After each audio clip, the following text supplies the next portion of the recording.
Morning, Barry. Morning. How are we, sir? Yeah, very well, thank you. Jolly good. Thanks for joining me again today. No worries.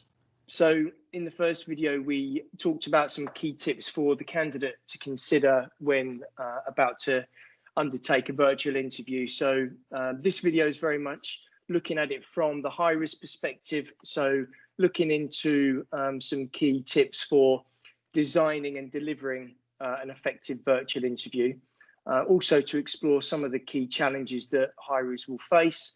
But also I'm keen to get your views on the future and whether virtual interviews are here to stay and really some key benefits that hirees can expect to experience through the use of video technology. So let's get into it. First of all, what are the most important things for the hirer to consider when designing a virtual interview? There's a number of things. I mean, at the end of the day, you're still interviewing somebody, so there's still the same considerations. But I think it's a lot more labour intensive at the front end. So for me, it's very much about sort of preparation, practice, rehearsal, really, because this is unusual, sort of uncommon for many people.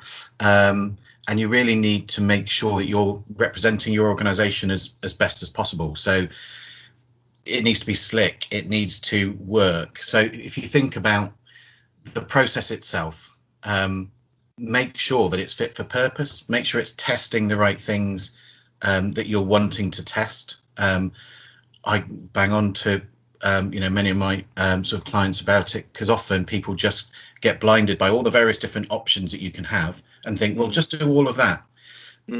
If you're not going to have, if somebody's not going to be customer facing or having to do lots of presentations in their day-to-day job, don't ask them to do presentations. That's not going to test the right skills.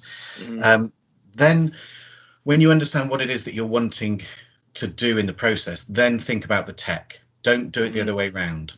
Don't try and fit your process into your tech. So for example, if you're going to do a panel interview, if it's only one or two people, then Microsoft Teams works. After you get over sort of 4 people, which can happen, and a fair bit, especially if you're maybe doing some kind of networking type role, then Zoom is probably better. Reason for that is you can only fit 4 people into the screen at any one time, and you want to make sure you're keeping that engagement. The other bit is practice it.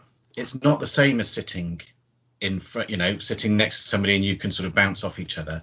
Make sure that you know who's playing what role, who's asking what questions, because what you don't want is those periods of silence in between, which will then break that rapport. And there's a bit for me around making sure you're giving your interviewee the best possible chance. So make sure that you're sending them some information on kind of what your expectations are, what's going to happen, but do it in with plenty of time. I've just had a situation last week where they sent through the links to the interview that day of the interview. Right.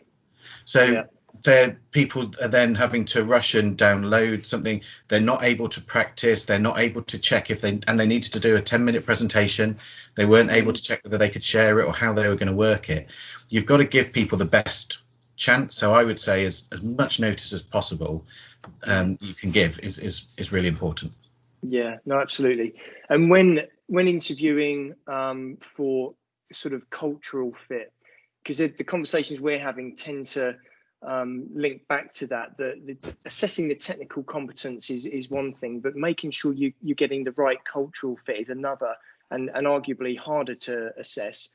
What examples of good practice have you seen in some of the recruitment campaigns you've been involved with where they've done that effectively? As an absolute minimum, you need to, as the interviewer, need to take control of the interview at the beginning. Set out your parameters, set out what's going to happen, who's going to play what role, and also acknowledge the fact that maybe this is unfamiliar for people. But one of the sort of ideas is having almost like a coffee room option sort of before. So a meeting, whether it's with HR, just to go, right, this is what's going to happen. It's out of the interview process, and then they introduce you, whether that's with HR or if it's through a recruitment organisation. Maybe the recruiter can sort of facilitate that. It just gives somebody, it's essentially playing the role of the reception area. So it's just giving you a bit of a softer entrance into an interview. You can get yourself into the zone. You're starting to get used to talking to a screen rather than people and whatnot. It's showing acknowledgement that the interviewers or the organization cares about the person's sort of, who is interviewing. So I think that's a really interesting sort of way. Equally, another one which a client had done is had sent with the interview confirmation a little video from either the chief exec or somebody that they'd be reporting into to explain what's going to happen in the interview, what they're looking for and whatnot. Yeah, there's been 2 campaigns recently which did 2 different things, but both quite effective. One was the organisation asked for a 3-minute video to be submitted